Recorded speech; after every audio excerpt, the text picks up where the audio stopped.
On today's episode of the John Campea Show podcast, a brand new trailer for Furiosa just dropped, and it's a banger. Also, Marvel could be making the biggest mistake of their lives in revisiting the Agents of S.H.I.E.L.D.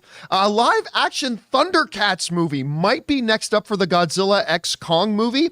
Also, James Bond, apparently, according to reports, has been cast. They say they've offered the role to Quicksilver himself, Kick-Ass, Aaron Taylor Johnson, but is that true? And Star Wars The Acolyte, my most anticipated Star Wars thing, just dropped their first trailer, and I'm honestly not sure how I feel about it. That and a few things more. The John Campea Show podcast starts right now.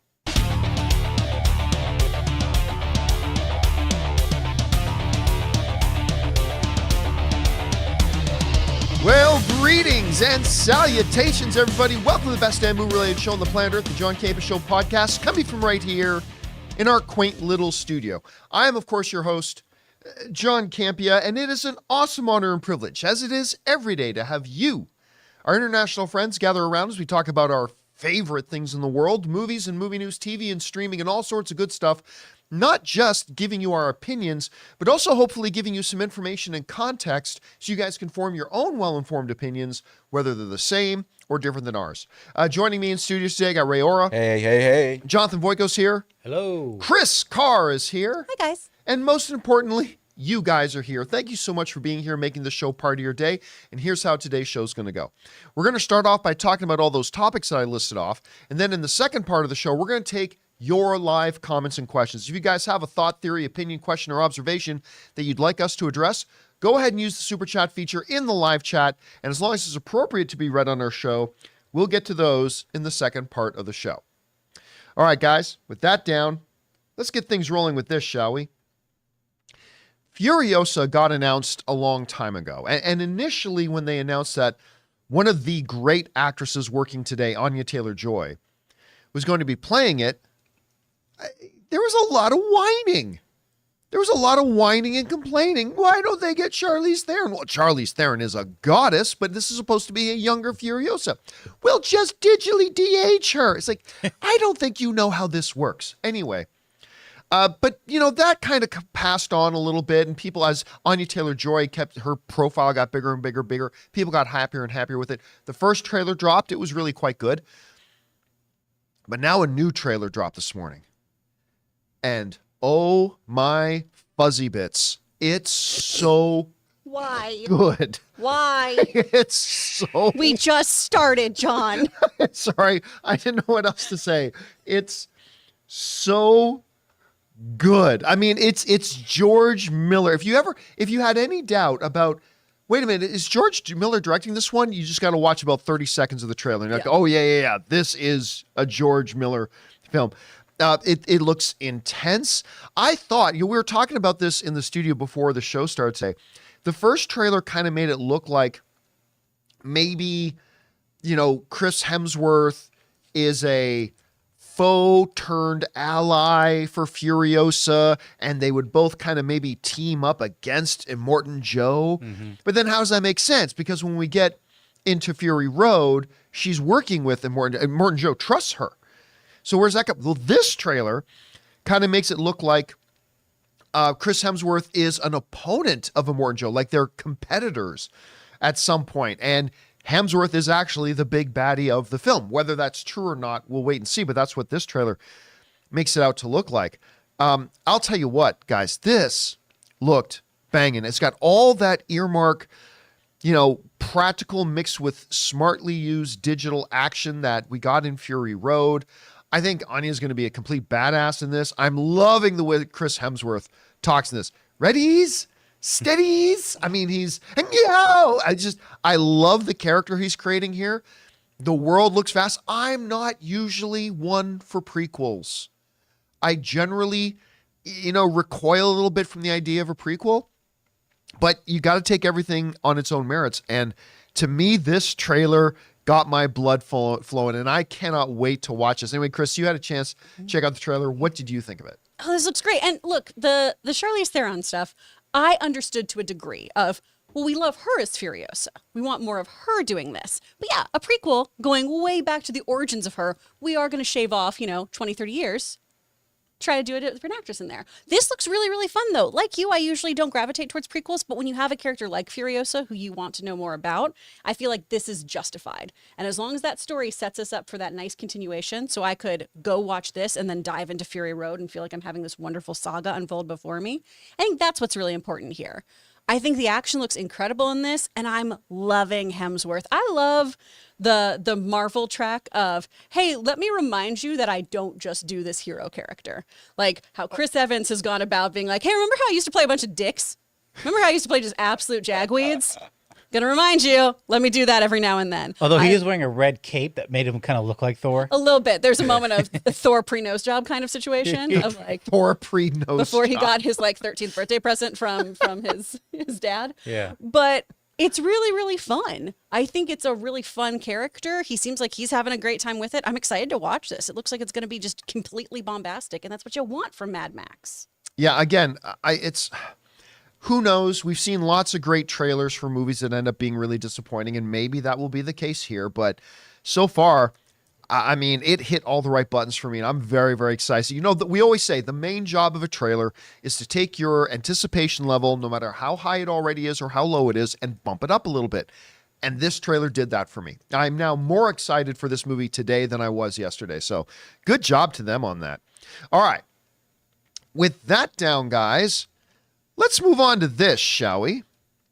You know, for many years, and still today, I have been and continue to be a big fan of the Marvel Cinematic Universe. Now, of course, if you've watched me for the last number of years, you know that I do not believe they have been meeting their own standards their last couple of years. You know, we went through well over a decade, 12, 13 years of them like knocking it out of the park almost consistently, to the last couple of years being quite frankly hit and miss.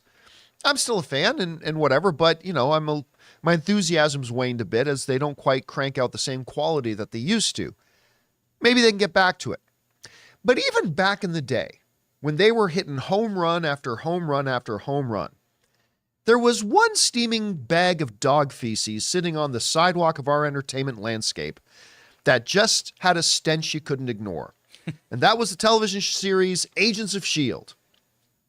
It was horrible. And I feel bad about that because No, you don't. I do feel bad about that because I love Clark Gregg. Yeah. I love him, and I think he's actually great in the show, and he's magnificent as Agent Coulson in the whole MCU. I love him.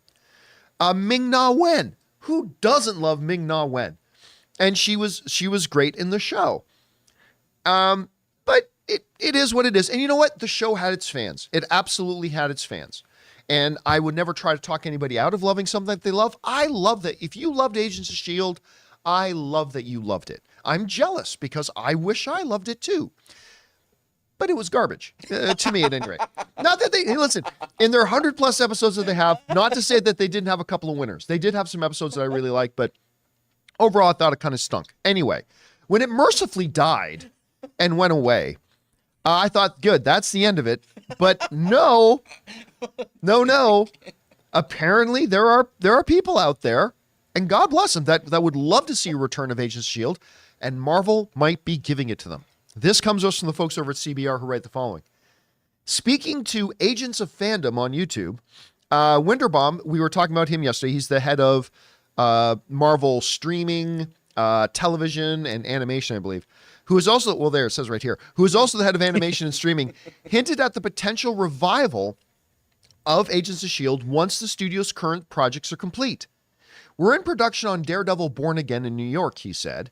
They're shooting as we speak, and I'm seeing text messages come up from the set. Agents of S.H.I.E.L.D. is probably the next show that we're going to kind of revisit and revive. A really strong and one of my favorite pockets of our universe and our fandom. And you never know is the answer. You never know is the answer. So he's not definitively saying they're going to go revisit Agents of S.H.I.E.L.D., but he is saying it's on their radar. It's one of their potentials that they could go back and do. The question is begged to ask. In an era where Bob Iger is saying, we need to cut back on how much we're producing, we got to be more selective about what we're producing, and we got to refocus our emphasis on quality over quantity. I have to ask why. Why would you even contemplate an Agents of S.H.I.E.L.D. unless it's a complete revisioning? Because some of you might remember, this is going back a number of years, but I was really quite excited about the concept of the show. I thought the concept of the show, of looking at it from these mere mortals' point of view, this world of the Marvel Cinematic Universe, and looking at it from these people who make it, these normal people who make up S.H.I.E.L.D., the organization S.H.I.E.L.D., and looking at this world and everything that goes on from their perspective, I thought was fascinating. You know what it reminds me of? What was that ABC or NBC television series that takes place in the DC universe? Powerless? Powerless. Right. With the one Filipina girl. Vanessa Hutchinson. Vanessa Hutchins. I don't care what anybody says. I loved that show. I had so much fun with it. Only lasted one season. But it was kind of the same idea, right? Looking at the world of these immortals from the perspective of mere mortals. And I thought the concept was great. Then the show started and it was like, oh, this is garbage. But that's fine. Maybe if they have like a total revisioning, a total reimagining of what they can do, and who a new group of agent shields, or S.H.I.E.L.D. agents, I should say, maybe there could be something there. And, I'm happy for people who were fans of the original show that maybe they'll revisit a property you really like. I'm not one of them, but I'm happy for those who are. So, I don't know, Chris, they're talking about maybe doing an Agents of S.H.I.E.L.D. Mm-hmm. Good idea, bad idea. If they do, is it a reviving, getting the original cast back? Is it a kind of a re-envisioning? And what do you think really the overall chances are that they actually do it? I think there's a high chance of it, honestly, because there are pockets of that are great. Unlike you, I enjoyed the beginning of Agents of S.H.I.E.L.D. I was there for a couple seasons, and I was having a great time with it. I was liking that. I was liking Agent Carter. I was having a fun time. I loved Agent Carter. Agent Carter was wonderful. And then they did some things that I went, I don't know about that. And then I fell off the show eventually. Loved all of the Clark Gregg stuff, obviously, because he's an amazing actor. I love all the stuff with Daisy, too. I think we had some really fun stuff and an interesting way to start incorporating mutants into things without saying mutants, obviously, because we didn't have that IP yet. But it was a pretty great show, and I liked the boots on the ground aspect of it until it wasn't that. I feel like sometimes, too, we tried to shoehorn in the movies in a way that just didn't feel truthful. Right? Yeah. Of just like, and for budgetary reasons, we're not going to actually have this person here, but we will allude to it. Like the Netflix shows did. Oh, they name dropped all the time. Exactly. All the time they were name dropped. Where it was, okay, well, then maybe just like show me like, I don't know, some telecommunications from this character or something. You know what I mean? But if there's enough interest in it, and if it's done well, that's the thing. I feel like we've just had so many kind of chips and little pieces thrown off of different Marvel properties. And if we are going to be doing this kind of almost revisionary look at our own universe, you got to have a really strong, tight story and know what you want from the get-go. And with Marvel doing this kind of spaghetti at the wall thing that they've been doing for the past few years, I think they really, really need to streamline, especially the rebooted or reimagined kind of projects, because there's already something out there. There's already kind of a baseline of how we feel about that property. You got to exceed those expectations. It can't be worse than the show that you canceled. You know what I mean? All right. So I will say this too. One of my long-standing criticisms of the Marvel Cinematic Universe, even at the peak of my fanboyism with Marvel, has always been that the MCU is also just kind of the Marvel fake death universe, where like there is no such thing as death to any of the characters. They all get brought back and all that kind of stuff. I will put a voluntary hold on that philosophy of mine for them to bring back Clark Gregg. Maybe not even for an Agents of S.H.I.E.L.D. show. Just find some way to get Clark Gregg back into the MCU. I would personally kind of love it. And I won't even complain that they're doing another Marvel fake death universe thing. I'll be perfectly okay with it. All right. With that down, guys, let's move on to this, shall we? In an entertainment world where there are properties that fans have begged for and called for and wanted, and yet it never really happened to come to be, I can think of taking another shot at a He-Man movie. Ever since the Dolph Lundgren one, or one of the big ones, even James McAvoy himself has talked about this. Where's our Thundercats movie?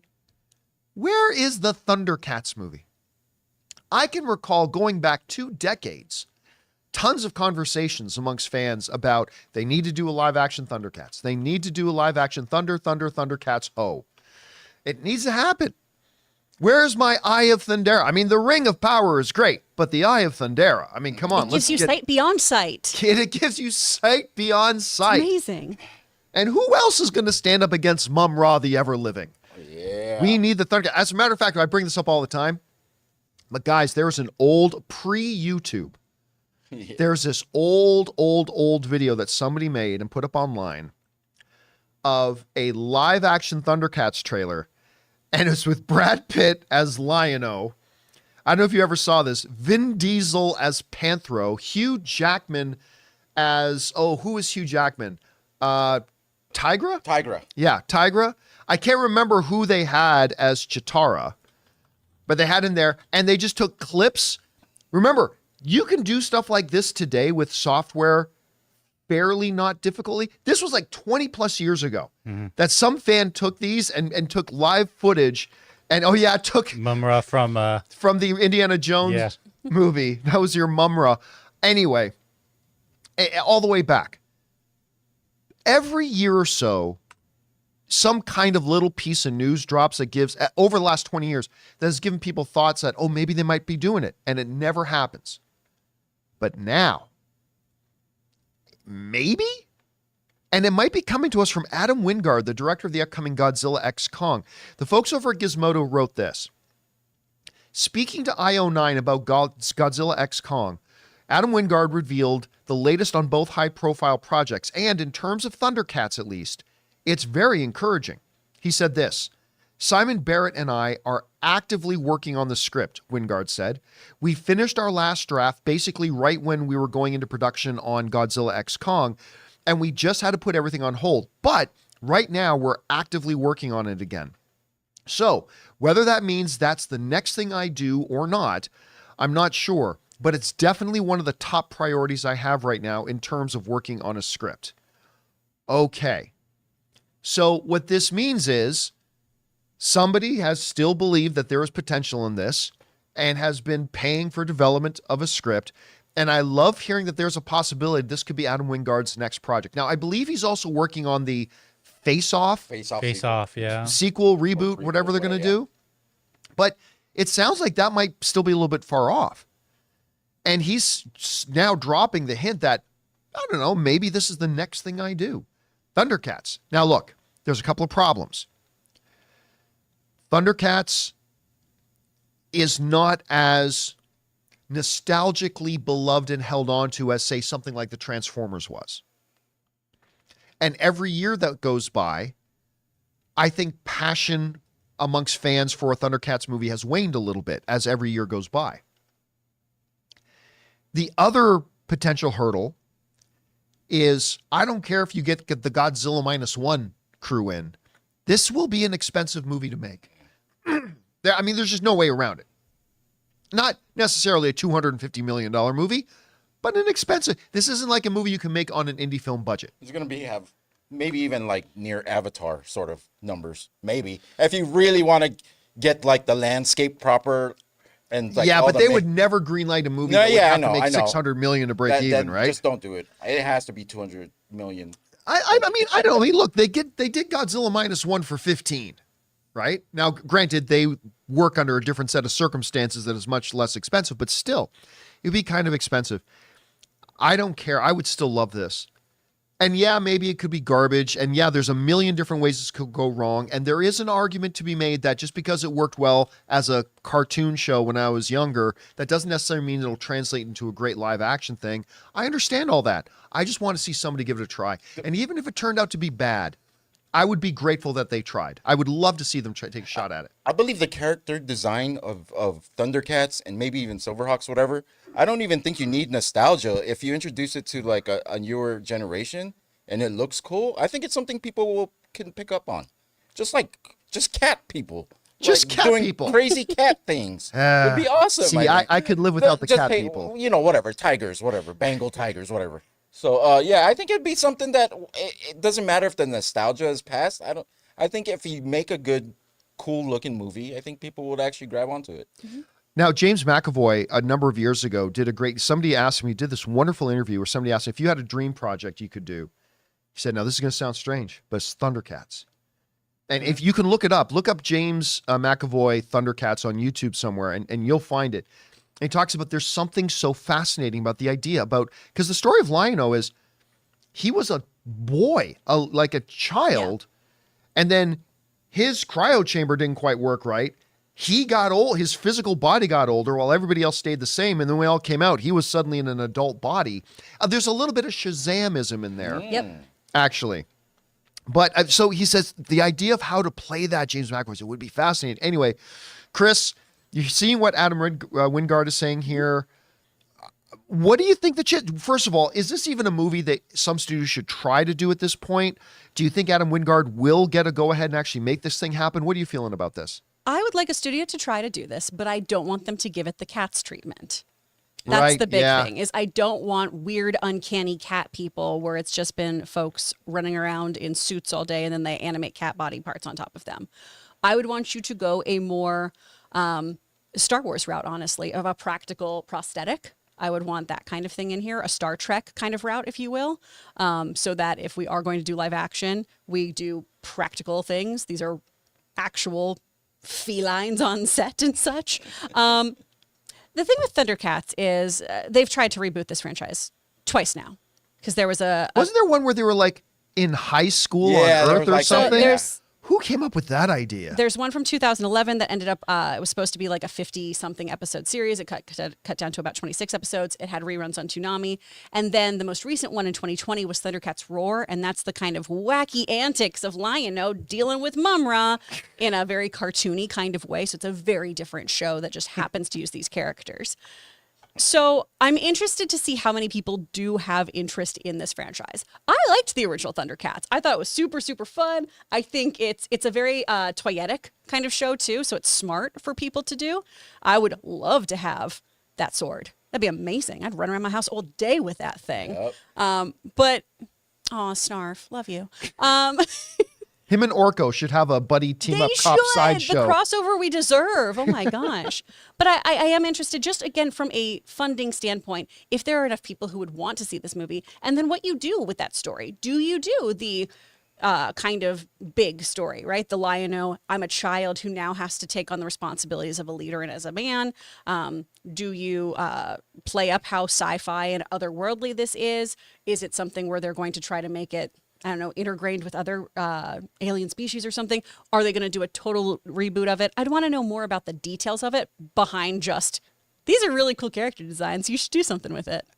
And I go back to Mum-Ra. Like, that's the only villain in my childhood where I was actually terrified. If any of the Thundercats found themselves in that tomb, and you, even as the old man in there, it creeped me out. I was like, get out of there.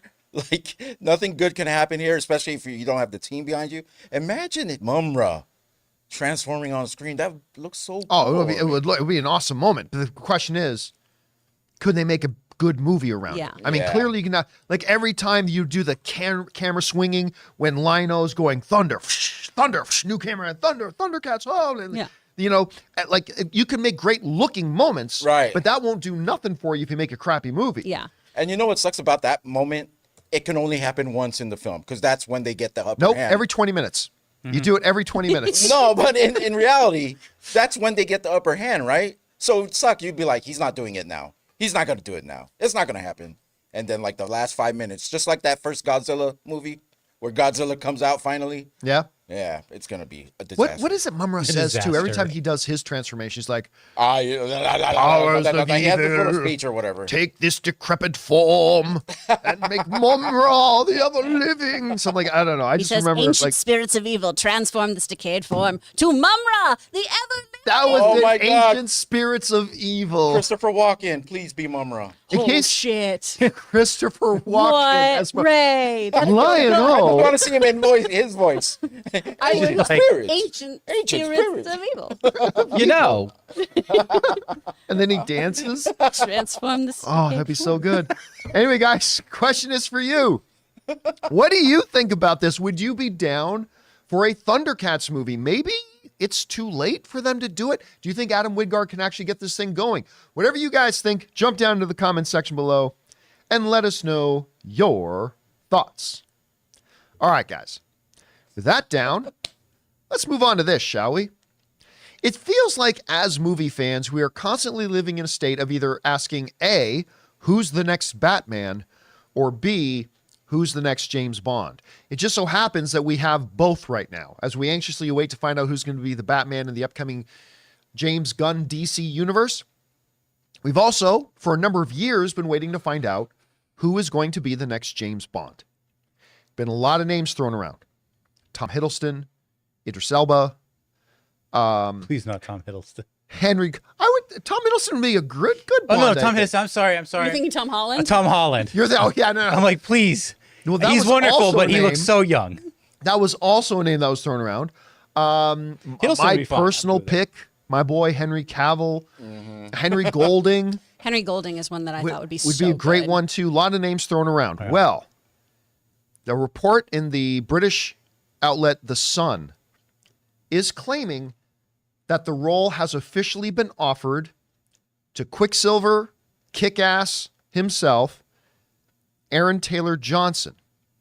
And now you guys might have seen headlines flying around this morning that Aaron Taylor Johnson offered the role of Bond. Aaron Taylor Johnson offered the role of Bond. Now that's all coming from all these outlets that are reporting that now are getting their source from The Sun. The Sun is saying this. Now, just to pump the brakes on it a little bit, the BBC looked into it a bit, and they wrote the following. This came out in the BBC this morning that said this. The Sun has reported the Kick-Ass and Marvel Films actor has been formally offered the job as the 007 spy, formerly played by Daniel Craig. Craig left the role in 2001 after starring in 5 films over 16 years. My favorite Bond to date, as a matter of fact. The next Bond film will be the 26th after No Time to Die. The BBC has approached Aaron Taylor Johnson, Eon Productions, who is in charge of the Bond character, which makes the Bond films, has said that they don't comment on speculation. However, a production insider has told BBC News that there is, quote, no truth to the rumors. Okay. So, The Sun is saying they've offered the role to him, and he's expected to sign the deal within the week. It is an interesting thing.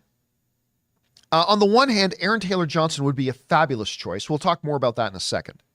But to cast him before there's a movie, before there's an idea for a new movie, before there's a script or a director attached or anything like that. Now, I can get past that one because they used to say that one of the advantages of writing for Bond movies is that you already know who your Bond is, so you can write your script around that actor, right? Because you know you've got your Bond, and maybe they want to have their Bond in place before they write the scripts for the new films. Okay, I can get on board with that. Aaron Taylor Johnson, while not my top pick, probably not my top 3, 4, or 5, would be a great Bond. I think he would be a wonderful Bond. He's got the rugged good looks. He's got all the physicality in there. He would be the most buff Bond we've probably ever had. Buff Bond. Buff Bond. Now, Daniel Craig was in remarkable condition too, but Aaron Taylor Johnson's even bigger. He's a fabulous actor. Absolutely incredible actor. And he's at that right age. I could buy him as a Bond right now, and he could be Bond like Daniel Craig for the next 15 years. I would love the choice. I think it's great if it ends up being him. BBC's got some pretty good credibility. And if they're saying they're talking to sources that are telling them there's no truth to this, and nobody outside of The Sun is confirming it, I'm going to go with this. If it's Aaron Taylor Johnson, I'll be quite happy as a fan. I'll be looking forward to seeing him as our new James Bond. And it definitely is possible that this could be true. Because, maybe the BBC is being misled. I'm going to tend to believe that this is not true. I'm going to lean towards this is not true. I'm not saying it's impossible that it could be true, and I'll be very happy if it is true. But right now I'm going to lean towards that this is probably not true. If the BBC is saying, listen, they've done some digging and they're hearing, nope, no truth to this, I tend to buy that. Or maybe they're just not getting the whole truth right now. But if it is Aaron Taylor Johnson, sign me up. Chris, we've talked a lot of names over the last number of years about who could be the next Bond. Even before Daniel Craig wrapped up, we were all talking about who could be the next Bond. What would you think about an Aaron Taylor Johnson playing it? Could you see this working out? Do you think the reports are true? Do you think they're not true like the BBC is saying? If not him, who else? What do you think? Oh, I can absolutely see him in this role. It makes sense. You know, he's a young, good-looking guy. He's suave. He's an action star already in his own right. I am interested to see if Craven's success would play into this decision at all. If that movie bombs, if it's then. But they would have to be smart enough to know that that would have nothing to do with him. For sure. Right? For ssure. But with the public is more of my interest here because so many times people blame the actor on the movie sucking. Craven right? boy. That Craven boy. Craven boy. Exactly. But I think he'd do really well in the job. I love him. I particularly love him in Bullet Train. Oh, I he thought was so that good was in just Bullet so great. Train. I want just a lemon and tangerine movie. That's all I want. I want to know all about them. Give me a TV show. Give me 5 seasons in a movie. That's all I want. When somebody in the chat says success, what do I mean by a success with Craven or those other things? If the movie is good and makes money, Or just doesn't. that's what I mean. It's not Doesn't- Razzie worthy. Yeah, isn't Madam Isn't Web? Madam Web. Isn't Yeah. Morbius? Isn't Drive Away Dolls? Like those are the kind of things for me. Yeah, it's Drive Away Dolls that I don't want. I heard that on the show you guys were saying I wasn't into Love Lies Dying. Oh, I thought that was a strange. No, yeah. no, It was. I haven't seen Oh, that that's one. right. It It's was Drive Away Love Lies Dolls. Dying. Yeah, It Drive was Away Dolls. Where I was like, oh, Runaway this is the Dolls. first draft That of the movie. was it. Yes. No. Okay, thank so goodness. you wanted to make sure this movie, is marketable and makes money. He's a very marketable actor. He's a very successful actor. I think he is a great addition to anything. Anyone in this slide, though, I don't know about Cillian Murphy as Bond. He seems. I would rather That him would be a an villain. odd choice. Yeah, He that's needs to be a villain. I would like him as a villain. But everyone else up here, heck yeah, let's go.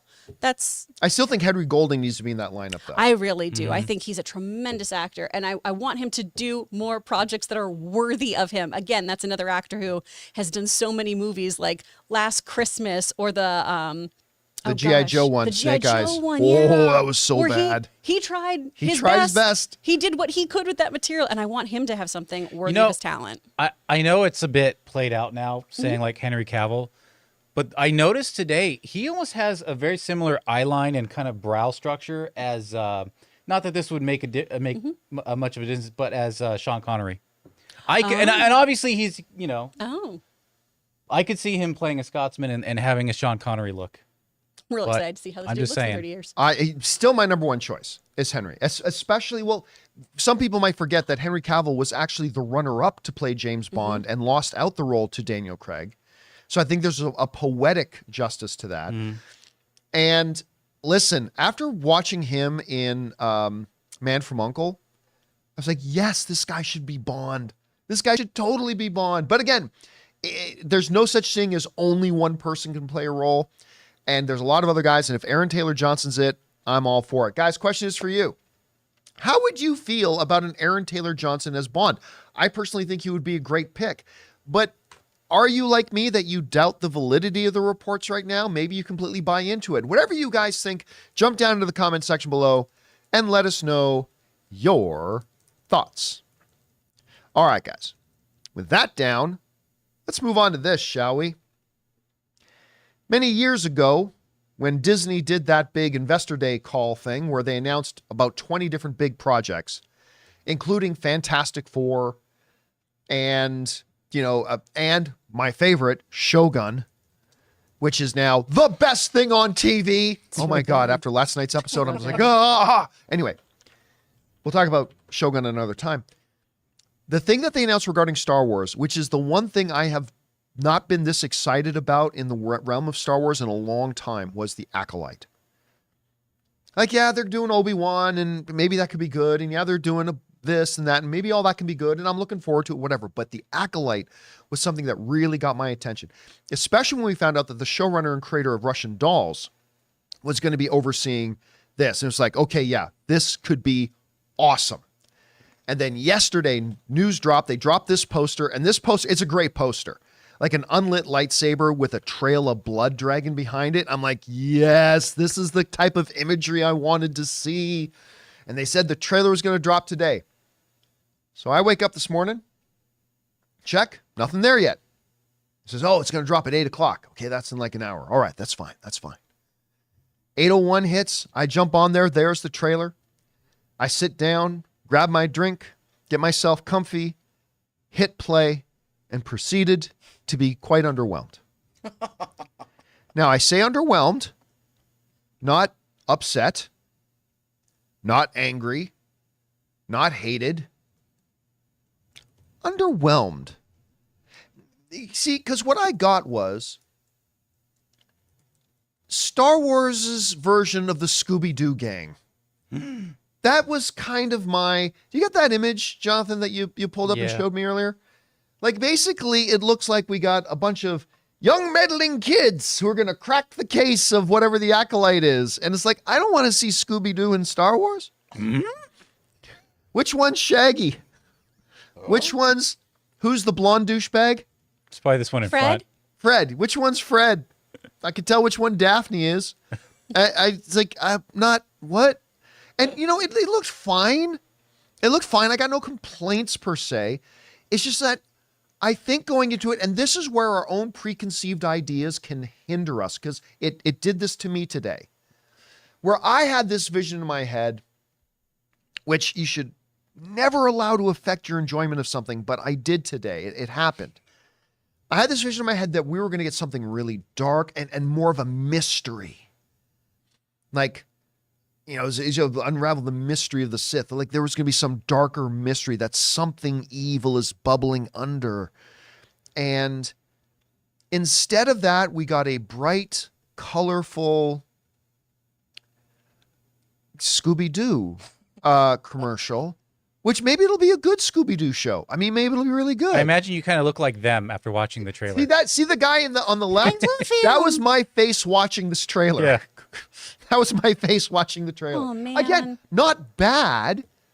You just gotta understand, this has been my most anticipated thing I've been most excited about. And That's where you fail. I think that's true. Because I think that's what kind of bit me in the ass. Last week you said, "Oh, I am so looking forward to Acolyte. It's my most anticipated," and I'm just like, Oh, no. dude. Yeah, I'm setting myself up for disappointment, right? Yeah. Right? Maybe I set my excitement, my hype level too high. And not even if it's disappointing, like if it just doesn't meet what your See, expectations that's are. the thing. Again, I want to emphasize, it's not like I watched it and said, well, that sucks and that Yeah, sucks. yeah. No. I just said it didn't move the needle for me. It didn't move the needle for me. All right. And whereas even in the garbage prequels, we had like a Darth Maul, this living nightmare creature that elicits instant fear when he appears on stage. Not every Star Wars character, every villain needs to look demonic. I'm not saying that, but like Darth Maul comes on screen and you're like, oh my God, this is something to reckon with. And instead we get this girl pop up who looks like she's from a 2023 trap group. I don't know. And I'm just like, I don't know. Is this supposed to be a bad guy? I can't tell.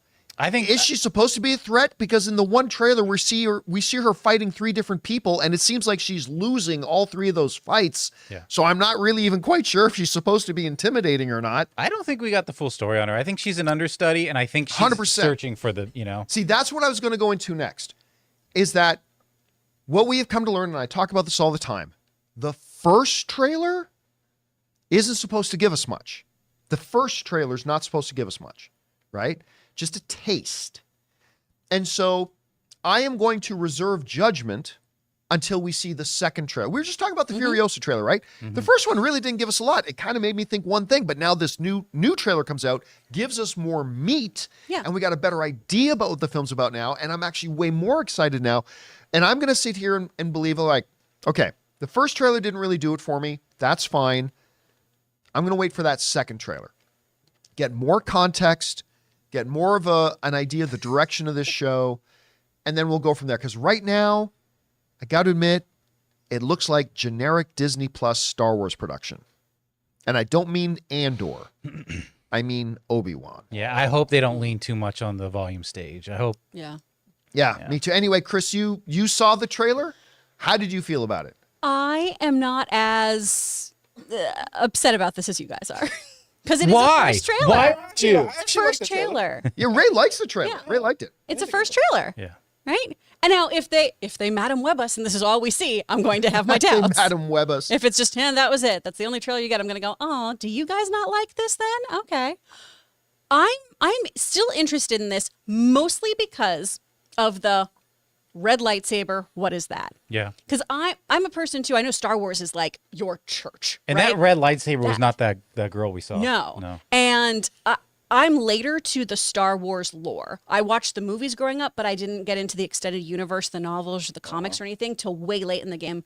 And once you learn about how red lightsabers are formed, like what they do to the kyber crystals, that's some messed up stuff, man. I know that. Like, By the way, I don't Crystal's just consider baby. that the bleeding the crystal. I don't believe that's. You don't canon. believe it? I don't believe it. I don't believe it's canon. I think it's nonsense. Didn't Man. that come from a comic book line? Might have. if that's what they do here, though, or if we learn some more stuff about like the actual shit you go through to become a Sith Lord, that's a really cool show and concept. And again, if we're talking about a prequel, this is set so far back, right? This is Yeah, the 100 years before the inception prequels, of yeah. the Sith. That's really cool storytelling that you can do. Will they deliver me that really cool storytelling? Jury's out.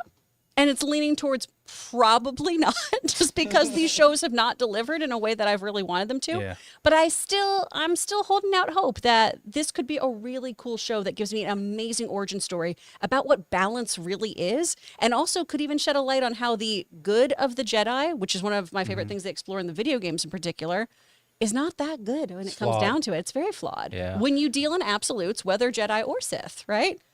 There is no true good. There's no true evil. I'm excited for that exploration. I hope we get heady with this one. What I hope we don't get is there's a mystery. We don't get to see the big bad a lot. And then at the end of Acolyte Season 1, we get the reveal. And we There's the got to wait for murderer. Acolyte Season Yeah. 2. They pull their mask off, and That, it's a real estate I don't want to be mogul. dragged around for a season waiting for Season 2 to be good. No, I'm with you on that one too. See, I don't want to give up all hope because, I mean, in the midst of Book of Boba Fett and Obi-Wan, they had Andor, which is simply next level storytelling, best thing Star Wars has ever done since, Return of the Jedi. It's just, Star Wars for grown-ups and stuff like that. And not all Star Wars shows have to be that. I was just kind of hoping to get in something called The Acolyte, something a little bit more in that tune. Yeah. But again, first trailer only. It's still the showrunner from Russian Dolls. Yeah. And I'm gonna reserve judgment. And I didn't hate it. I just wasn't tremendously excited about it. I'm just hoping that trailer 2 is more of a bloodbath. Like, that's what I'm expecting from this show, honestly. Yeah, look, not all Star Wars has to be this, but in something called The Acolyte, in something where your poster is a blood-drenched lightsaber Yep. being dragged across the ground, I want some straight-up murder. Yeah. I want something horrible is happening here, something dark and sinister. And again, I'm not saying all Star Wars needs to be that. Not at all. But this does, and instead, it looked like a Saturday morning Scooby-Doo Star Wars show. And I hope the upcoming trailers will flesh it out a little bit more, let's just say flesh it out a bit more. So we'll see.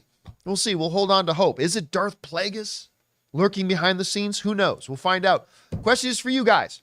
What did you think about the trailer for The Acolyte? I read a lot of comments online from people who really, really liked it. Awesome. I hope I get turned around to that too.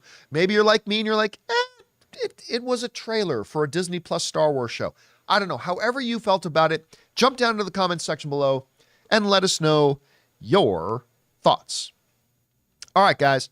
With that all down, we're now going to move on to the most important part of our show, which is hearing from you guys. What are your thoughts, theories, and opinions that you guys have? Go ahead and fire those in. But before we get to that, we're going to take a second to thank a sponsor of today's episode of the John Campea Show podcast, our friends doing great work over at BetterHelp.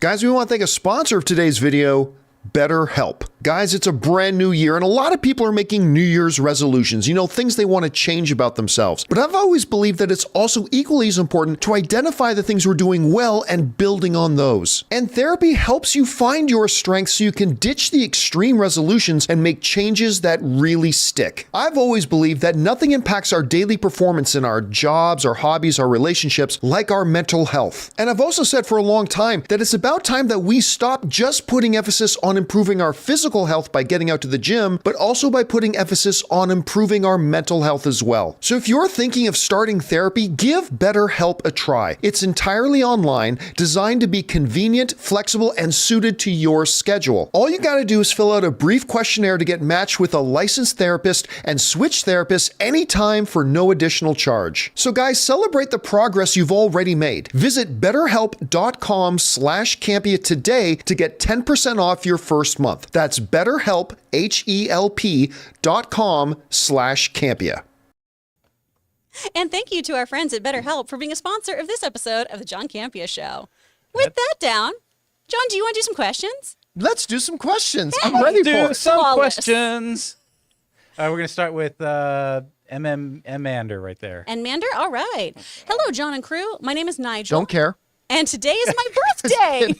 Oh, Whoa. now I feel really bad for saying that. Happy birthday, Nigel. I was just kidding. I've been watching you for the past 10 to 11 years. Oh, crap. Okay, No, yeah, no, I yeah. just there we wanted go. to say thank you for all you do. Oh, don't you feel like dog shit? I feel terrible. Oh man, that was pretty great. Nigel, happy birthday. That's great. The only go thing that back could have on made that. that worse if after no that I way. say, my name's I don't care if you rather. My mom passed away yesterday. Oh man. my I would literally God. just crawl under the table. We'll just take over the show for the day. Okay, I'm just gonna leave. I'm just gonna go home now. Okay, bye. In all seriousness, Nigel, first of all, thank you for being a viewer for so long, and happy birthday to you. May you have an awesome day and a great year ahead of you, man. Thanks for sharing, dude. From Alex Von Gollum. One of two. Hey, y'all. Oscar Isaac is a terrific actor. He's the reason I like Moon Knight a lot. How he was able to develop the multiple personalities and the mental health aspect were mesmerizing. I do believe he will soon get an Oscar win. Can't wait to see the movie and his upcoming projects. He's terrific. He has done a number of smaller movies too that never got any big attention, never got a big marketing push, and was just in theaters for a little bit. Going all the way back to Inside, I always mispronounce the name, Llewyn Davis. Llewyn Davis, yeah. I mean, that's where a lot of us first really kind of discovered him. He is a wonderful actor. Look, I was not thrilled with Moonlight, but the reason it worked, in every degree that it worked because he was able to make that performance believable and you could buy into it. And he's a terrific performer. I agree. I think at least Oscar nominations are going to be in this guy's future. I really do believe that. All right, what's next? From Sam Fisher, do you think we'll hear from, or hear about Shackman's Fantastic Four in universe in an MC project like Thunderbolts before the Fantastic movie comes out? I really don't think so. I honestly don't think we will. I mean, there could be something. Remember in Captain America: Winter Soldier, there was that scene where they had the Hydra agent on the rooftop, and they were gonna throw him off the roof or something like that. And he's like, "No, just target people like blah blah blah." And Stephen Strange. Yeah, and Stephen blah, blah. Strange, yeah. Yeah, they just dropped the name in there like that. Maybe something like that. Like, something like this could happen. Like, for instance, back in the '60s, that Reed Richards incident. Maybe some kind of little subtle Easter egg kind of name drop, maybe, but something more direct. I doubt it. I don't think they will. I think our first Fantastic Four taste is going to be with the Fantastic Four movie. That's my guess at any rate. All right, what's next? From Enrique. Hello, Campea crew. To answer your question from yesterday about the RC Godzilla, yes, it's totally worth it. Also, the fins light up when the heat ray is activated, Yeah. and it makes the whoom whoom sound. And wait a sec, did you say that one was $60? Yeah. At Target. How big is it? It's, I think, this tall. Really? Yeah. For $60? Yeah, it's that company is actually giving some. I might have to get my hands on that. That sounds pretty cool. All right, what's next? From Tom, instead of Kang, I want to see Korvac as an Avengers villain, but I'm probably the only one. Haha. I don't recall Korvac. Yeah, Which one who is that guy? Let me see. I'm sure if I saw a picture of it, I would click into behind. Anyway, all right, what's next? From James Germain. Hey guys, Gimli Son of Gloin was on Inside of You and talked about the famous gun scene in Raiders was because everyone had food poisoning. I heard something about that before, but first of all, John Rhys Davies is on Inside You. Apparently. I would like check to it out. watch that. That dude, one of the things that just makes me happy when I did go to Disneyland regularly, by the way, just my obligatory every once in a while, fuck Disneyland. But when I did go to Does not Disneyland, reflect the rest of us. that Indiana Jones ride, which was always my favorite thing that they had there, being greeted as you went through the tunnels with the golden voice of John Rhys Davies, saying, "Hello, my friends, I am Sala, and I will be your guide onto it." It's so cool to hear, and I've got to go watch that interview. I absolutely have to watch that interview. Michael Rosenbaum does a great job on that podcast of his. All right, what's next? Oh, real quick, Michael Korvac was a average computer technician of the 31st century who becomes the ultimate cyborg, an enemy of the future, and possesses powerful, godlike galactic powers. Good to know. There you go. I All missed right. his whole saga in Marvel. Fake fan. Johnny Wiener. Been catching up with old X-Men cartoons. It was a rough start, but it's getting better. The accent on the characters are a little bit thick, but not Yep. as worse as Mariah McTaggart. Oh, Moira. that Scottish accent. Yeah, Moira McTaggart was a little strong. And again, I love the Gambit character. I did, but his Cajun was pretty thick. It was yeah. I don't know, mon cher. It's like it was just a little bit thick. All right, what's next? From Wesley Cunningham. Think Rise of Skywalker started really unraveling with the decision to not recast Leia? It seems like that cascaded into massive rewrites and pivots that would not have been necessary if they'd gone closer to that original Duel of the Fates script. Get reverence for Carrie, but never sat well. I can't say that had they ultimately made the right decision and recast Leia, that would have saved the film, because it was truly terrible. But it certainly would have helped. It would have helped if they had a plan from the beginning. After I mean, that interview sure. with JJ, and he's like, "Oh, we haven't written the other ones yet." I'm like, "Uh-oh." No, they had no. I mean, that ultimately is the ultimate problem with what went wrong with the sequels. Yeah. And then was the fact that they had no plan when they started. And then after the reaction to the second film, they overreacted, and everyone was like, "Oh, JJ's going to write the ship." I'm like, "You're the ones who didn't like the first one anyway. Why is JJ going to write the ship?" It was kind of crazy, and I got into a lot of arguments with my fellow Star Wars fans with the tragic passing of Carrie Fisher. It's not even close. The right decision was to recast Leia. Mm-hmm. You don't honor somebody by throwing a character they spent a lifetime building, by throwing the character away. That's not how you honor them. You honor them by picking up the baton for them and carrying it across the finish line for them, because they're not there to do it themselves. I feel the same way about T'Challa. When Chadwick Boseman died, like, I get it. The reason they didn't recast is because they wanted to honor Chadwick, and I can't be mad at that. That's the best motivation ever. I just disagree that that's the way you honor him. You honor him by picking up the baton for him and carrying on his legacy. And Black Panther Wakanda Forever suffered for them making the wrong decision. And Star Wars The Rise of Skywalker suffered for them, because instead what they did, instead of truly writing a creative script, they said, well, Leia's got to be in it, so let's take footage we shot of Carrie Fisher for another movie and force a movie to build around those scenes, like trying to shove a square piece into a circle hole. There's an innuendo in there somewhere that I'm not going to pursue. But I mean, it felt like right from the moment that she popped up on screen, it felt awkward and off. You know, the old Sesame Street, one of these things does not belong here. One of these things is not the same. I mean, that was it. Now, so again, I don't think that was the thing that doomed The Rise of Skywalker, but it certainly didn't help, and it made it a lot worse. And again, I can't get mad at my fellow Star Wars fans and those at Lucasfilm who in their hearts felt the way to honor Carrie was not to recast the character. Your motivations are pure, can't be mad at that. That's fine. But it was the wrong decision. To honor her, you carry on for her. And Black Panther Wakanda Forever proved it. This movie proved it. And yeah, it was a horrible, horrible decision made with the best of intentions. I acknowledge, best of intentions. But yeah, they really should have recast Leia, and it certainly would have helped if they did. I'm not saying it would have saved the movie, but it would have helped. All right, what's next? From Christopher Brickner. Actually, this Oh, is wait. Wesley Cunningham Oh, here. sorry, another Wesley Cunningham. I never got to see this not only in theaters, but sweet Lord, Madam Web finishes under 100 million? How many people get fired for nuclear disasters like this? We were talking before the show started. I mean, wait a minute. It did get over. I thought I heard it crawled over the 100 million mark. It didn't. Madam Web did not make $100 million.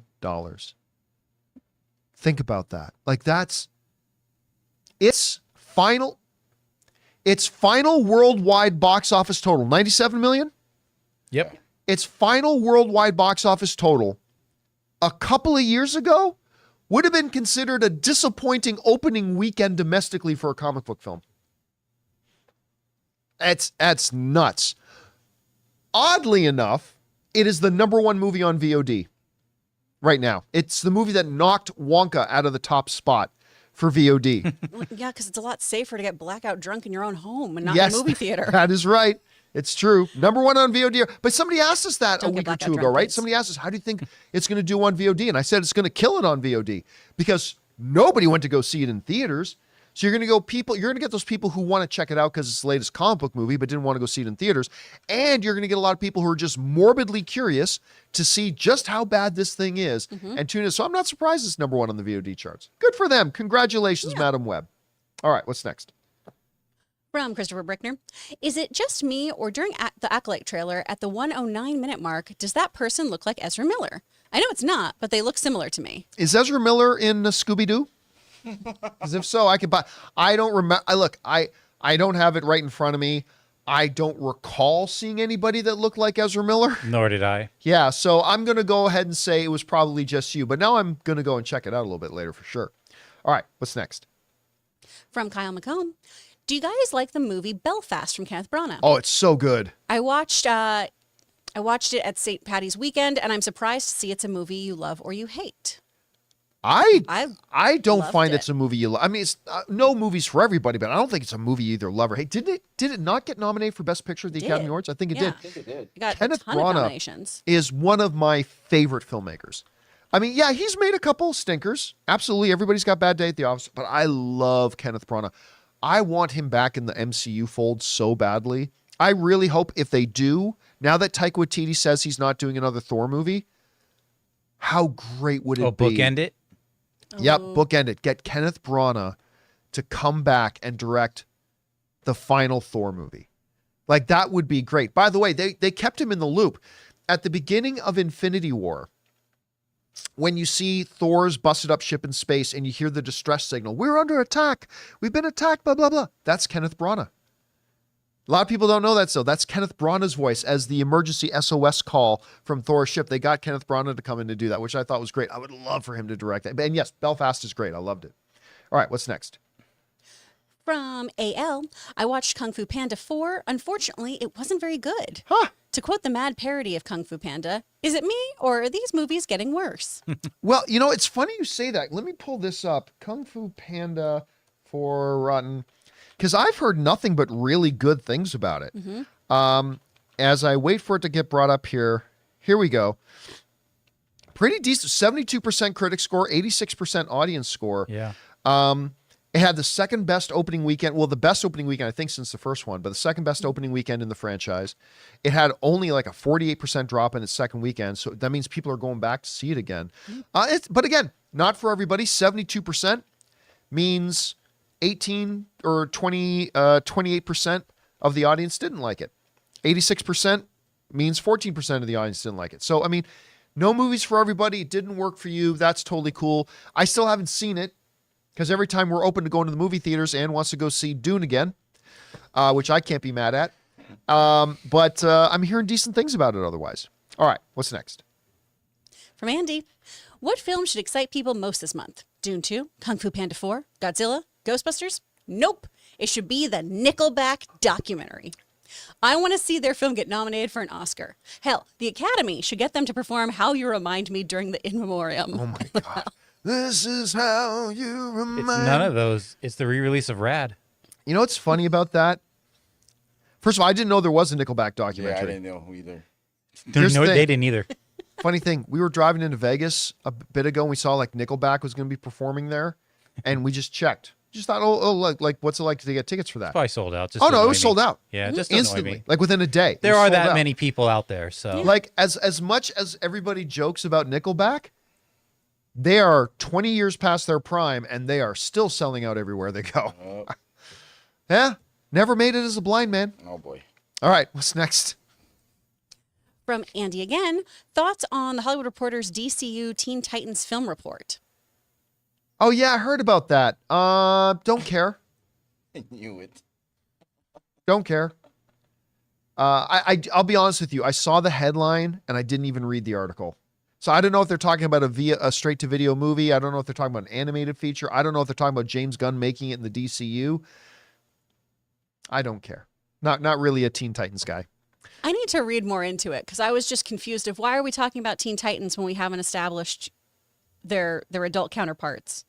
Yeah, again, that's why I haven't read the story. You know Yeah, who probably I need would know to- about it? Rob. Rob. Yeah. Because Rob loves Teen And Titans. James So And James Gunn, yeah. Yeah. yeah. That's true. All right, what's next? From Andy again. John Oliver's $1 million a year offer to a Supreme Court justice judge to resign expires today. I didn't think the judge would take it, but I was hoping he would, so I'd laugh my ass off. $1 million a year, man. I'd take Yeah. $1 million a year. I'll tell you what, that episode of John Oliver was so good. Mm-hmm. It was so good. And we don't bring up politics on this show very much, if at all. Human rights issues are not politics; they're human issues. But like when it comes to politics, never bring up. We've never talked about the Supreme Court, but oh my God, like how did this particular judge not recuse themselves off of certain cases that clearly he has a vested interest in? Yeah. I mean, it was. And when John Oliver came up, and even when John Oliver goes, "It is ridiculous that I'm even legally allowed to do this, but apparently I am. I will pay you $1 million." And hell, I'd do it just for that motorhome. That motorhome was gorgeous. That was nice. I'll tell you what, and by the way, did you see Jon Stewart's numbers since he came back to The Daily Show? Oh, the one on the Mondays? Yeah, through the roof. That makes sense. Like it's absolutely crazy that like they John Oliver, like Jon Stewart they talk in the NFL about coaching trees. Where they had this great coach, but he had these like 7 assistant coaches, and they went on to be great coaches. Jon Stewart's tree is incredible. Yeah. Because you got, who's the late night host? Colbert. Yeah, you got Colbert, you got John Oliver, you got Steve Carell, you've got, I mean, it's just an incredible tree coming out of that. But He's yeah, the, that was an amazing episode. He's the Obi-Wan of armchair comedians, man. Yes, that's what he is. All right, what's next? From Mr. I, Trinity was kicking ass in the Acolyte trailer. The one thing I will say, it is cool to see Trinity back in Love there. seeing Carrie-Anne Moss. You know, She's I love wonderful. seeing her pop up in the Netflix shows. Love seeing her pop up here. I hope they give her a character that's worthy of her. I really do. All right, what's next? From Andy Fish and Chips. Finally seen Dune 2. It was phenomenal. That War Council scene made me gasp at Paul. Reb Ferguson should win Best Female Supporting Actress, in my opinion. Rebecca Ferguson, thank you. She was great. She was great. And that scene, I think, is my second favorite scene of all time of any movie. That giant Fremen War Council scene is just like phenomenal. I mean, just like the way suddenly Rebecca Ferguson's like, I'm the one who points the way. And then Rebecca Ferguson, slow down. Just the way she says it. It was like, oh my, just the whole scene is so freaking good. And now people are saying that this Civil War movie might be right up there with Dune 2. Ooh. Like the first reactions coming out of the new Civil War movie are saying this could be the movie that gives Dune 2 a run for Best Picture of the Year. Ooh, It's Yeah, like, because when the really? Sandworms It's go after that good? DC. Cannot wait. that's an epic scene. Yeah. Cannot wait to see it. All right. The sidestepping is what all the politicians do. Oh, okay. Oh. What's next? From Chris West. Hey, John and crew. With Dune Messiah coming eventually, do you think Denis Villeneuve will separate the films into 2-parters or keep it one film? Don't know. It's He a- said only one film. It's a relatively shorter book. And he said he's only doing one more film. Yeah. Yeah. He didn't say I'm only doing one more book. He said I'm doing one more film. Again, to this day, I really hope he makes a lot of changes from the book. Because Dune Messiah as a book is not as good as Dune. And they do some very fan-unfriendly things in that book. And I've only read Dune and Dune Messiah. I haven't read beyond that. But apparently from everybody I've talked to who has read them all, they say they all get like progressively weirder and weirder and worse Oh, as they go. But I hope he makes a lot of changes, significant changes to it. Because Anne's reading Dune Messiah right now. And she's like, oh, I'm starting to get why you were saying on your show that you think they need to change a lot of stuff. Like, yeah, I really think they need to Right change a away, lot of stuff. All right, what's next? She's like, page 2. from A. Marcellus, I found the trailer underwhelming as well. There's something off about the tone. I can't believe I'm saying this, but as much as I love Jedi, I want Andor Season 2 more. Oh, well, I mean, yeah, but that's not like, again, Andor is the best thing Star Wars has ever done since Return of the Jedi. Like, you got your original trilogy, which is obviously always going to be the top of the mountain. And the very next best thing they've done after that is Andor. I don't need everything in Star Wars to be Andor, though, right? Because, like, one of the things that I loved about Andor was that it showed Star Wars didn't all have to be one kind of thing. So I shouldn't want everything now to be just like Andor, right? I want it to have variety and to be different and have different tones and textures and all that kind of stuff. I do. So I don't need it to be. So of course I'm wanting Andor more, but I still am going to hold on to belief that this can be something that's really cool and unique and, further the Star Wars legacy and lore. I just hope that the next couple of trailers are better than this one. I'll just keep my fingers crossed for that. All right, what's next? From Future Millionaire. With that Teen Titans live action news and rumors, I'm sure a Batman Beyond live action is right around the corner. No. Am I right, BBC crew? Now, you guys really. Double check the timestamp. Was that from 2010? Is that what that thing? Because I'm positive I got those exact same comments from like I don't 2010. know, John. Is that where your attitude's from? Oh, Stop part of my dream. I'm just Stop. saying. All right, what's next? Yes, please. From great, Chris. knowing Chubbs you. GPT. Thanks, got him. Name it Mad Max Furiosa Road for IP recognition. Oh, Furiosa Road. That actually, you know what? That's pretty good. That's not as dumb as it first sounds like. It's not, because at first that sounded dumb, but I'm thinking about it. That's not as dumb as it first sounded. You're in a real chippy mood today. I'm giving it a compliment. I'm saying it's better than I thought initially. Furiosa Road. I'm down with that. I think that could have been really cool. That would have been I mean, you can't change it at this point, but I think that would have been a good idea. All right, what's next? From Mr. Godzilla. Haven't watched new Shogun yet. Super excited to watch tonight, but wanted to ask, as it just popped up into my head last week, what would you guys think of a Godzilla film but set in feudal Japan? Well, they better run for the hills. I mean, like, here's the problem with Godzilla films. They suffer the same problem that's kind of like with zombie films. Essentially, they're all the same, right? Like, essentially, they're all the same, including Godzilla -1, which I loved. I love Godzilla -1, but I can love it and acknowledge it's all the same. Oh no, here comes Godzilla, and Godzilla's trashing a lot of stuff, and there goes Godzilla. I mean, it's kind of like zombie movies. They're all essentially the same thing. So you'd just be doing it in feudal Japan, where they'll have to come up with a real big bow and arrow to shoot a Godzilla. I mean, I don't know. So Tom Hanks is Godzilla. Tom What do you want, I man? mean, to What do be you want? fair, we did feel this way potentially about Prey going into that movie. yet another Predator movie. We've seen it before, and I loved it. Yeah, and Prey was I mean, freaking I felt great. the same way going into Godzilla -1. Yeah. It's another Godzilla movie, but it was wonderful. Yeah, as long as the story's good. Sure. Yeah, if you can come up with something. But what exactly does fun. feudal Japan do against Godzilla? Well, and especially because Godzilla is always meant to be commentary on our war efforts. Our post-nuclear Yeah. era and stuff like that. Exactly. So I'm not sure how that part of it Yeah, would work. you're right. That's kind of the big roadblock there. Yeah. All right, what's next? From Blackberry, sending a $20 super chat. Thank you, man. Seeing the title of your show today, I just thought I'd say that the Acolyte trailer more than whelmed me. Not over, though. Love seeing Carrie-Anne and Lee Jung-jae in this. You can ignore my YouTube chat message. Bring on the filthy. Listen, I'm gonna you're look it not up right alone. now. I heard from another number of people today wrote me and said, I actually really kind of like that trailer. Good. I'm super glad. I really, really am. And I hope that I get there with you. I hope that I'll see something in the next trailer and I can catch up with you in terms of enthusiasm. And I'm glad you guys enjoyed it, for those of you who did.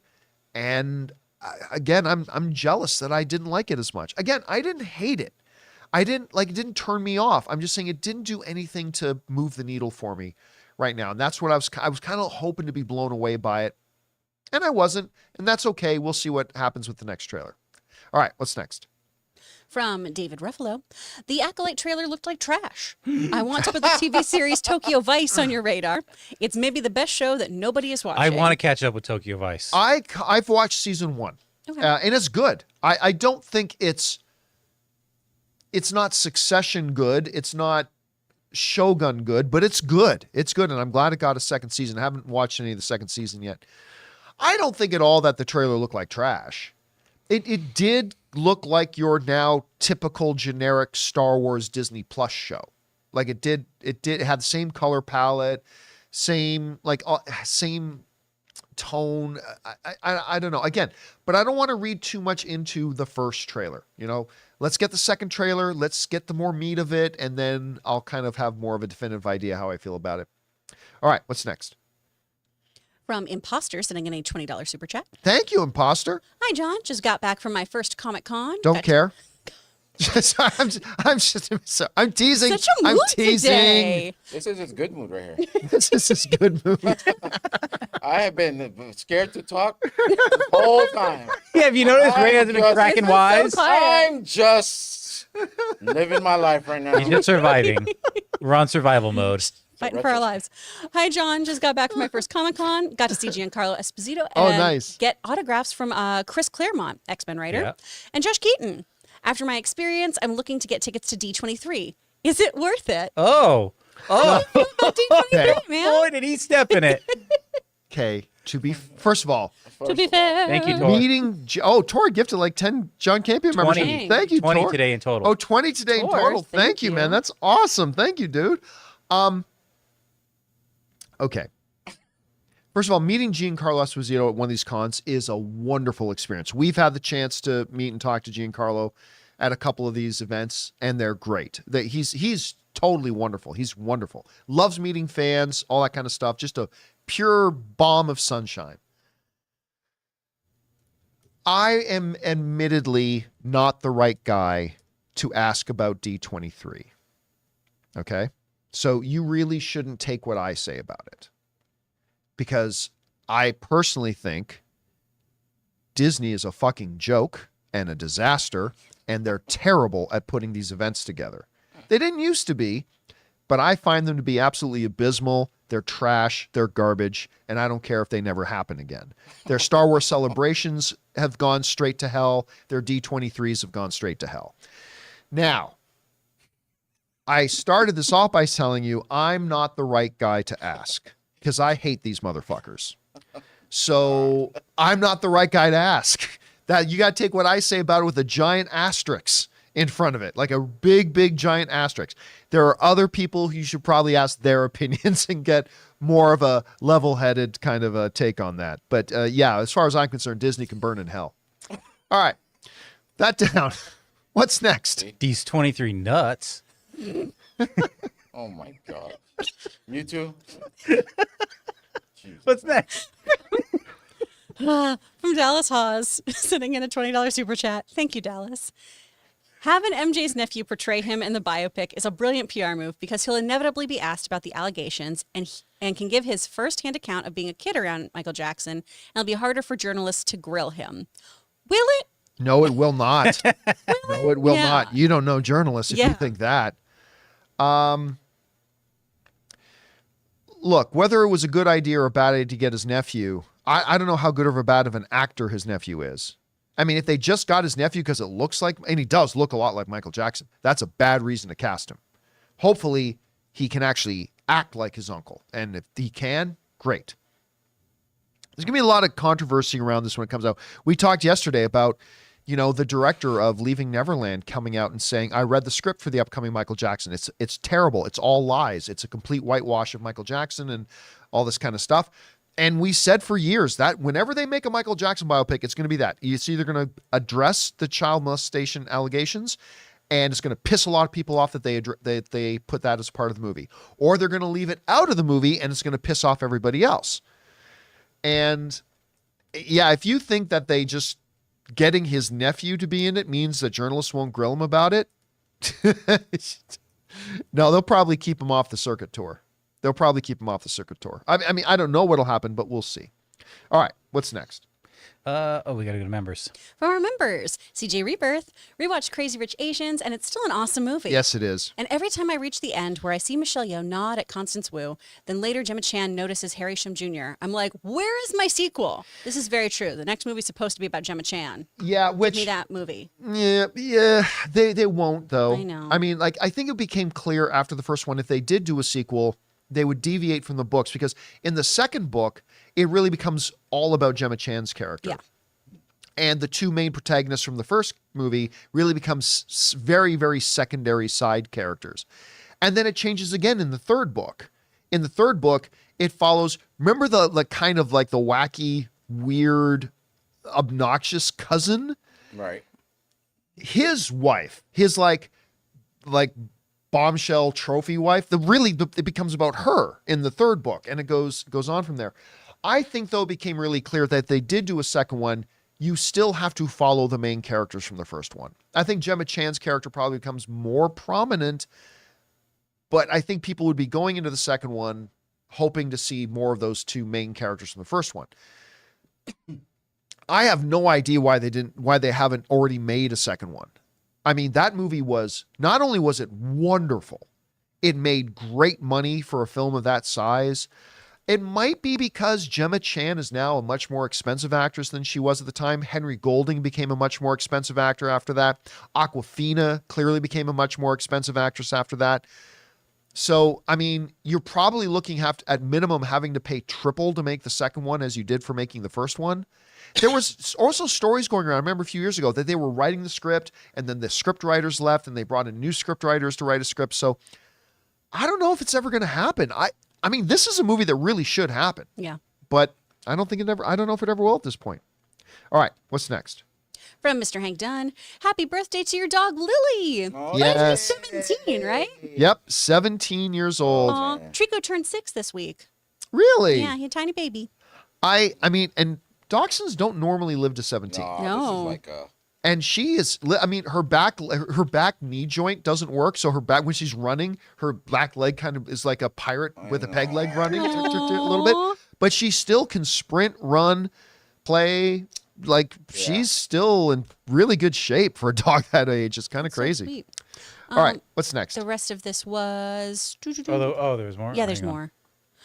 My Jack Russell just turned 7 the other month. Don't and care. last week, my girlfriend and I picked up a puppy Shih Tzu and named her Junie after my girlfriend's favorite childhood book, Junie B. Jones. Oh, First of all, that's so Don't go, cute. aw. obviously I care. You don't care dogs. I do. Don't care dogs. I'm don't very care much a dogs. dog guy. First of all, I have want no to idea what say you're saying. You don't care, dogs. props to you for not picking up a filthy cat. Yeah, okay, props to you that's the for first thing you did right. Not doing that. No, I'm Give it to really a more of good a cat dog family. guy, and that is awesome. Well, that is great, and you know, my wife Anne, she loves dogs so much that she'll always smile when she sees them, but like half the time she sees a dog, she'll just start crying. Especially like we're driving down the street, I'm not gonna say the name of the street, but this one street that's near ours that you drive down to get to our street. And we saw somebody walking two brown dachshunds. And that's Anne's favorite breed. And like, oh, look, dachshunds. And then I look back down on my phone, and then the car pulls over. And I'm like, why are we pulling over? And Anne's just like, "Ah," like she's just crying because they just look so cute and adorable. Like, all right, there you go. All right, what's Some next? issues in that house. From David Cole, what are you looking forward to seeing in April from movies and streaming shows? I don't know. I'm not a movie calendar guy. I have no idea. I have no idea what's coming out in April. He don't know. He don't care. Let's move on. Are you just roasting everyone who's asking a question? I never know. You might as well ask me, John, in September of 2026, what's the one you're looking I for? I don't have no care. idea what's coming out. Oh my God. Like, there's a reason I'm constantly asking Ray when we talk about a movie. I say, when is that one coming out? It's coming out in June. Okay, great. When's that one coming out? It's coming out. I don't know okay. I know one movie that's coming out in April. Monkey Man. Very excited about Monkey Man. Dying to see Monkey Man. Very Can't pumped. wait to see April, Monkey I Man. think, is Fallout. Oh, that's gonna be I'm fun. pretty sure it's April But that's not in. because he said streaming too. Yeah. Yeah, Oh, WrestleMania, baby. April 26th, Knuckles. yeah, but that's not in theater or movies. No, he right? said streaming. Oh, he said Yeah. streaming. See? Oh, then I You care really a don't know little what's bit coming more. to streaming. I have no idea what's coming in streaming. Yeah, Fallout. No idea at all. Yeah. Fallout. There. I'm good for that. Well, some of you are sending in your questions for the last time. It was great having you. What's coming out in streaming? I have no idea what's coming in streaming in April. I don't know. I need, like, again, I'm not Scott Mance or Robert. I don't have a built-in calendar in my head about what's coming out when. I really don't. That's my free member chat, man. Welcome to football. All right, what's next? Just no crying on the John Campea Show. From Nataku. So, do we think Deadpool and his girl are no longer together? I thought he got friend zone when she called him buddy. Yeah, Seems a little weird. That is my theory. My theory is that because he talks in the beginning of the trailer about it's been a really rough couple of years, and then she specifically calls him buddy. And I think at the start of this movie, him and Vanessa are not together anymore. Everyone in this room has heard that in that way. It Not me. seemed like it was a forced, Maybe you like, loser. but there was still something there, like there's still some conflict going on where it's not truly over. Like she said it in a bitter way, sort of. Well, I hope Kind all of. I know is that I hope Maybe. they get back together at the end. But it sounds like they start off not together anymore. I hope we're wrong about that, though. All right, what's next? From Vetdang T. Hey guys, I rewatched a hilarious film called The Nice Guys recently. It's so good. Although it sadly flopped at the box office, do you think a sequel is possible? No. Especially with Gosling getting into more comedic roles nowadays. No, because So you would good, have so to pay funny. Gosling a lot more today than you would have back then. No chance they ever make a sequel to that. The Nice Guys is the poster child movie of why I normally, when people say, no, Hollywood doesn't make original films anymore, I tell them to shut up. Because, number one, Hollywood actually makes more original films today than at any other time in history. But secondly, when they do make original films, ain't nobody goes to see them. Nice Guys was a fabulous, fun, creative, original Shane Black movie with Russell Crowe and Ryan Gosling together. It's an amazing movie. It's like an American version of a Guy Ritchie Lock, Stock kind of movie. It's so fun. Well, It's so fun. And the trailers were good, had everything right going for it, and nobody went to go see it. So, yeah, it's part of the reason I get frustrated when I hear people say, Hollywood doesn't make original movies anymore. No, they do. You just kind of reveal, though, that you just don't go see them. Because they do, and Nice Guys will always kind of be the poster child for that. Such a great, creative, original movie, and nobody watched it. that and Kiss Kiss Bang Bang. Everyone Kiss just Kiss slept Bang Bang on. was so good. Like, I don't know That's why. another Shane Black one. Yeah.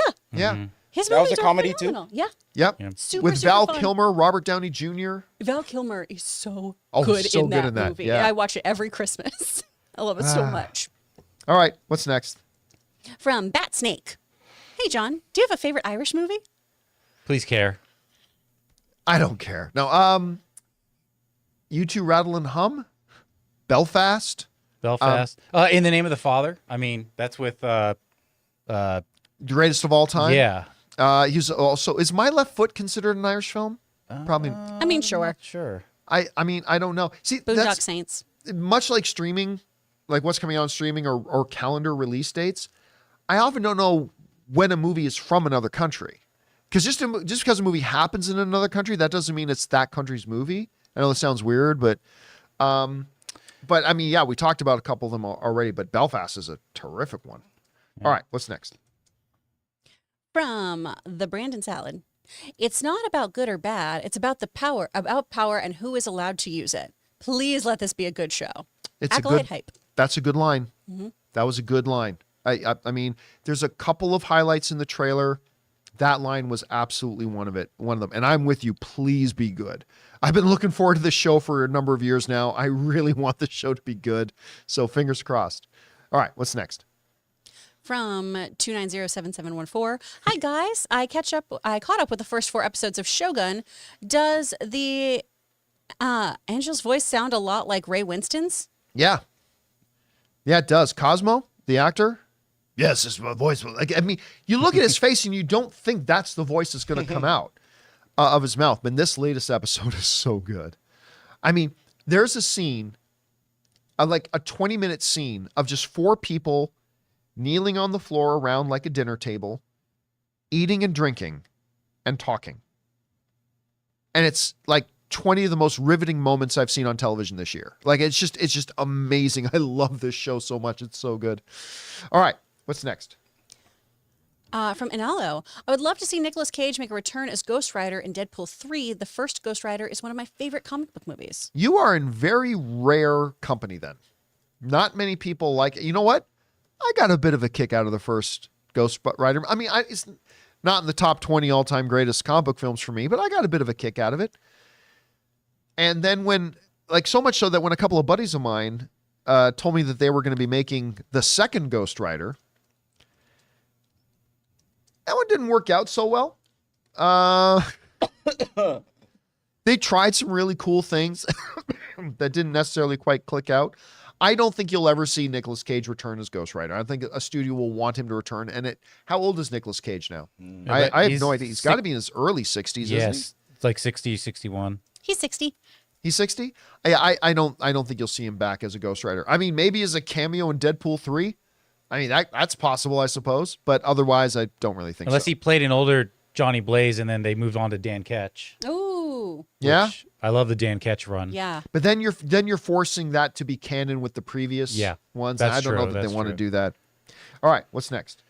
From Mr. Max Moore, I feel like the re-release of all the Spider-Man films will generate, pending it's a global re-release, $500 million more for Sony. That'll equate to $62.5 million more per film on average, and may finally push No Way Home past $2 billion.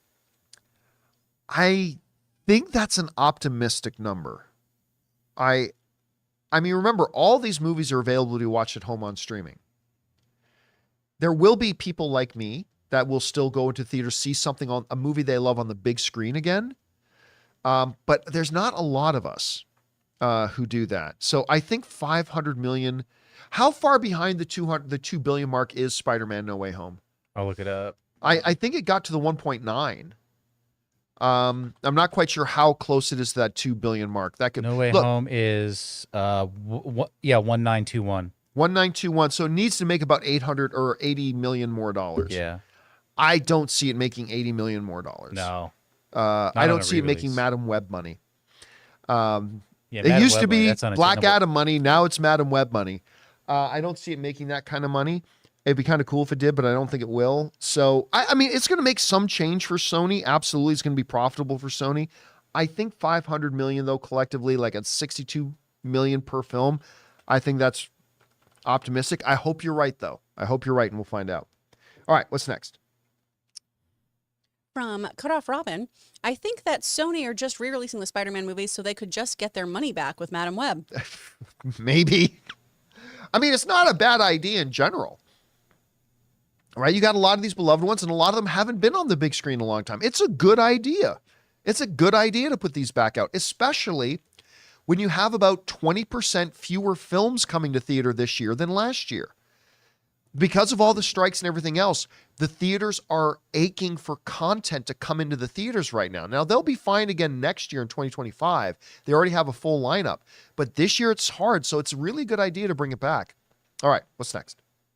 From Espinosa, hey, John and crew, I've got a question for you. In honor of Ghostbusters Frozen Empire coming out this week, who's your favorite ghost from a movie or TV show? Oh, that's easy. Ghost Dad.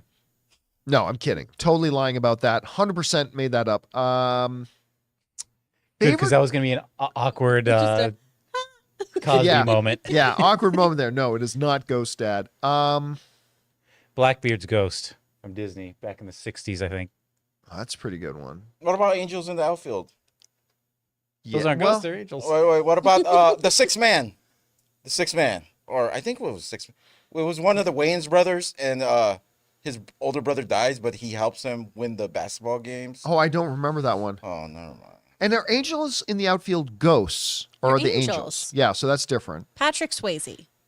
Oh, well, yeah, that's a great one. He's a great ghost. Yeah, I guess if you like clay If you like clay. that holds you from behind. What's another I good feel one? like, yeah, that's the part that people like, Ray. Not the pottery. I mean, a Not bunch me. of the ghosts. Get your hands off me, Who's bro. the ghost in Harry Potter? The crying Nearly Oh. Headless Nick or Moaning Yeah, Myrtle? Nearly Headless Nick That's was Moaning Moaning Myrtle. Yeah. Mortal. Yep. Yeah. Man, you know, it's a really there's a full YouTube video you can make about the best ghosts in movies. That's actually a pretty good idea. Piss for off, one. Ghost. Yeah, piss off, ghost. That goes. One of the greatest lines in the MCU ever. All right, what's next? From Damien Short Film. Hey, John and crew, rewatched Little Women yesterday, and I gotta say, I really love this movie. Curious to hear your thoughts on it. Which one? Well, yeah, which one? The Greta Gerwig one? Yeah, if you're talking about the recent Greta Gerwig, I mean, look, I don't think I watched one that I didn't like. I mean, they're all Correct. They're all quite good. But it's Like that's the correct answer. Yeah. gotta be a little bit more specific when you say just watched that, because there are a bunch of them, and there will be more. Yeah. This last adaptation was really well done, though. All right, Really what's beautiful. next? From Rodriguez. Hey guys, how do you guys feel about Halo 2 Season 2 so far? I'm kind of enjoying it, but I've been wanting to see Master Chief in the suit whooping some ass, and it's been nada. Ray, what do you think, man? That's exactly how I feel at this point. It's like that last episode, I thought that was gonna happen, because that's why I messaged you. You saw my message. Oh, yeah, said- I remember. I said this is gonna be the episode, and I'm not gonna lie, kind of disappointed that cliffhanger was there, and then we don't get into the last episode. But honestly, I thought the show's been pretty darn good. And Season 2 has been pretty darn good. And we did a watch along of the last episode, and Yep. John, anyone who's watching with me could already tell they know 100% what parts I don't care for. And every time it came on screen, I just said, "Oh God." I hate to be one of those watchers, but there's just these characters in it I'm not invested in, and I don't care what happens to them. To Yeah, be honest. particularly the Asian girl. You Oh, really and- like. well, whatever. But it's like the couple that's trying to find their kid. I wasn't invested in that kid at all. They didn't even give like that closeness. So now it's just hurry up and find the kid, so you guys could get over it. I'm with you on that. Yeah, again, I don't think it's Shogun or Yeah. anything like that, but it's been such an improvement over season 1. Yeah. I'm ready for the Halo aspects of this Yeah. show to come on right Yeah. now. If they get a season 3. Yeah. All right, what's next? From the Richards Art, have you checked out After Midnight following Colbert? I nominate Taylor Tomlinson to portray Princess Leia. She has the spunk, great at improv, and looks so much like young Fisher. Well, number one, they should never do Princess Leia again. I mean, they've done Princess Leia to death. As a child, in the main movies, bring her back for sequels, that should be done. They shouldn't do Luke anymore. I mean, they should be moved on from that. I have not checked out After Midnight yet. And to be honest, I only really watch Colbert in segments that they put out on YouTube. And I've never sit and watched the whole show. I mean, listen, I get up at like 6, so I'm in bed by the time Colbert comes on. But I don't think that, in general, I don't think we should ever do another portrayal of Princess Leia. I think we've had enough. All right, what's next? From Dave. Hey guys, been watching since the AMC days and was wondering what villain would you like to see in the Star Wars universe? Thanks for all you do and bring on the filthy. Don't care. Just again, it's kind of like when the question comes up about comic book movies coming, which villain do you want? I say I really don't care, because it doesn't matter what comic book character they pick. Doesn't matter. I've seen some comic book movies with totally unknown villains, and they make some of the best on-screen villains ever. And then I've seen comic book films like Fantastic Four films, where you have one of the most legendary, iconic, greatest comic book villains of all time in Doctor Doom, and that didn't make the movie any good. All that matters is whatever character you bring in or create, that you write them well and all that kind of stuff. So in Star Wars, I don't care. I'm totally good with them moving forward, just all original new villains. Oh, I'm not go back into the original. that's me. Yeah, I'm not like, let's go back to the old Republic and pull out Darth this and Darth that. I'm like, down just with make Darth up Maul, new baby. characters. What's that? I'm down with Darth Maul, and maybe even bringing his brother or whatever, Darth Oppressed? Oppressed, yeah. Didn't they kill them like 3 times? It doesn't matter. Just So many bring it back. times, I'll and then watch they it. get Doesn't matter. legs Just and move. it's Yeah, so fine. I would say new original characters. That's what I would. But again, whatever they pick, it's fine. It's just all that matters is, do they write it really well? And so I'd be fine if they go back and try to pull some old, extended universe characters and bring them in like they did for Thrawn. I'd be totally fine if they just went completely original and created new characters for us to get invested in. But you got to write them well. That's the main thing. All right, what's next? From Brandon, the Aaron Taylor Johnson news just smacks of all the Clive Owen news that came out prior to Craig being announced. I have a feeling Broccoli and Wilson will be announcing someone that isn't really on anyone's radar at the moment. I mean, that was Daniel Craig for sure. I remember when they announced Craig, it caught a lot of people by surprise. And that could very well happen. And it feels like 8 times out of 10, whenever there's a big casting thing coming, it ends up being somebody nobody thought of and nobody picked. And that could very well be the thing here. And again, the BBC is saying their sources are telling them there's no truth to the Aaron Taylor Johnson thing. So I tend to believe it. But if it is true, I'm totally good with it, because I think he'd be a great Bond. All right, what's next? From Tim, do you think that Sony's Spider-Man franchise would benefit from a reboot like the DCU? If so, should they get a creative head like James Gunn is in DC? They should get Spider-Man in it. You Yeah. mean the Spider-Man less Spider-Man? Yeah. I mean, they definitely do need a creative head. 100% they do. They need a creative head to kind of oversee all these things and to bring some quality control to it. Pardon me. I'm still one of the rare people that I'm going to tell you this. The Sony Spider-Verse movie does not need Spider-Man. Doesn't need Spider-Man. It needs good movies. And you don't need Spider-Man to make a good movie. You know, Venom made over $800 million. After everybody moaned and cried and complained, no one's going to go see this movie. You can't have a Venom movie without Spider-Man. Made over $800 million. It was a hell of a lot of fun. The problem with Morbius is not that Spider-Man wasn't in it. The problem is Morbius is a piece of crap. The problem with Madam Web isn't that Spider-Man wasn't in it. The problem is it's a piece of crap. You make good movies, they'll be fine. They can be totally good without Spider-Man. They really can. Would it be advantageous to have Spider-Man? Sure, absolutely. But do they need to have Spider-Man? An $800 million Venom movie suggests no, they don't need to have him. But they definitely need a creative head. They need one person or one team of people, one duo in charge. I nominate Lord and Miller to be those people for them, but I mean, they need somebody to bring some overall direction, stability, quality control, and vision to what they're, because right now it just feels like they're just throwing things out there. There doesn't seem to be a plan, like Lucasfilm making the sequel trilogy. There doesn't seem to be a plan or a strategy or a DNA to what this thing is. It seems like they're just spitballing. Let's do Venom. Let's do Madam Web. Let's do Kraven. You need somebody at the helm. And I think Lord and Miller would be, they're there. They're in-house right now with Sony. Let them do it. And I think they could have a much, much, much brighter future. All right. What's next? From Dominic, seeing the Acolyte trailer for some reason just made me sad that we're not getting a Star Wars movie for another good while. Yeah. TV is great, but nothing is better than seeing Star Wars on the big screen. Yeah. And again, like, I don't know how to quantify this, but even right from the first shot of the trailer with the two little Jedi kids sitting, one of them, the adorable alien, and just sitting there, right? It looks like a TV show. I mean, I know it's that unquantifiable cinematic, but it looks and feels like a TV show. It doesn't feel cinematic. It doesn't feel like a movie.